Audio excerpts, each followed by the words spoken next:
There seems to be a big argument around stainless steel braided brake lines, and since I need to put new brake lines on the BMW, I dug a little bit deeper to answer the question whether you should go with stainless steel braided brake lines or just stick to the regular rubber ones. And with this question, we're going to kick off a 4-part series in which you're going to learn everything about custom brake lines. We're going to go over how to choose the right type, how to measure the correct length, how to install them, and then how to refill the whole system with new brake fluid. But first, let's see if you actually need stainless steel braided brake lines. The one argument that always pops up in this discussion is improved performance.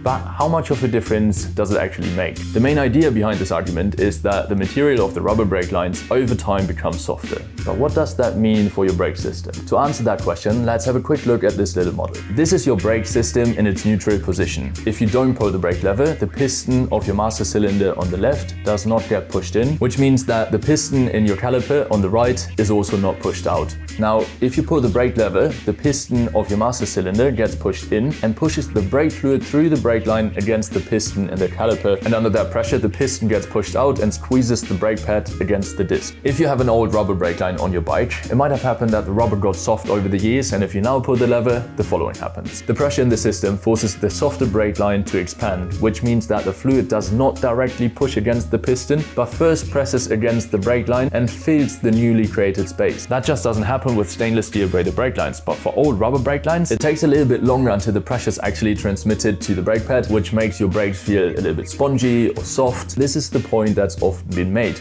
But this is an absolute exaggeration. Rubber brake lines have been the go-to standard for the motorcycle industry for years and are still used in the automotive industry in almost every new car. The thing is, for this comparison, a lot of people take an old rubber brake line like the one from the BMW and compare it to new stainless steel braided brake line. And then they're like, oh, I feel a difference, so the stainless steel braided brake line has to be better. But if you took a new rubber brake line and a new stainless steel braided brake line, then you shouldn't feel a difference in your everyday ride. It's a different story if you want to raise your bike on the track because the temperatures of the overall system get much higher, but on the road, the material of your brake lines doesn't really matter for braking performance. That's much more determined by the design of your components, the pads that you run, the brake fluid that you have in your system, and the outside conditions rather than the material. But there's still other factors that might tip the scale for you. One point in which the two differ a lot is durability. With rubber brake lines, most manufacturers recommend that you exchange them every 4 years. Compared to that, a stainless steel braided brake line should last much longer than that. The thing is, with stainless steel braided brake lines, since they are much more rigid and less flexible, the routing has to be on point so that the fittings and the lines aren't under too much stress. And that's why we're going to go over how to measure the right length and how to choose the right fittings in the next episode. Another factor is price. Rubber brake lines are simply cheaper than stainless steel braided brake lines. But there might be a good reason for why you want to spend a little bit extra for stainless steel braided brake lines, and that is looks and feel. On a motorcycle, the brake lines are all exposed, so it's definitely an important piece to the overall aesthetic. And I guess if you're already spending so much time, love, and energy into crafting the custom bike that you want,